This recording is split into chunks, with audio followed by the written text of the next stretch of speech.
Hi again, I am present. I have already uploaded daily life sentences part 36.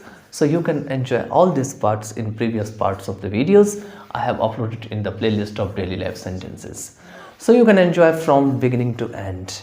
So let's start without wasting the time. Part number 37. Part number 37, first sentence.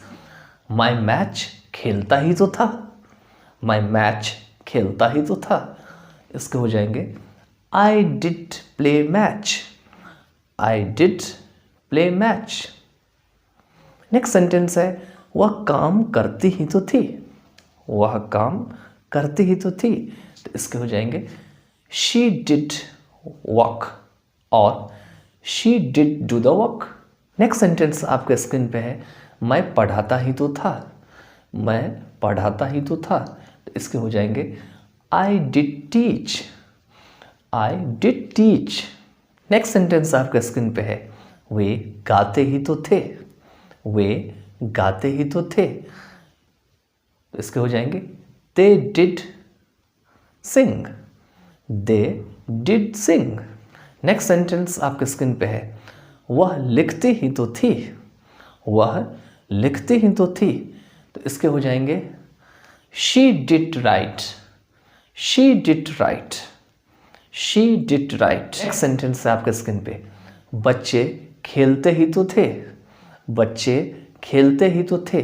इसके हो जाएंगे The children did play और children did play. Children did play. Sentence है आपके screen पे वह रोता ही तो था.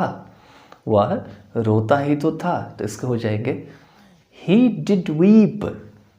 He did weep. Next sentence है आपके स्क्रीन पे वह पढ़ता ही तो था. वह पढ़ता ही तो था. तो इसके हो जाएंगे He did read. He did read. Next sentence है आपके स्क्रीन पे वह सुनती ही तो थी. वह सुनती ही तो थी. तो इसके हो जाएंगे She did listen to. She did listen to. Sentence है आपके स्क्रीन पे वे गाड़ी चलाते ही तो थे. वे गाड़ी चलाते ही तो थे. तो इसके हो जाएंगे They did drive. They did drive. So with these all 10 sentences, I completed part number 37 of daily life sentences. By then, take care of yourself and enjoy all these videos.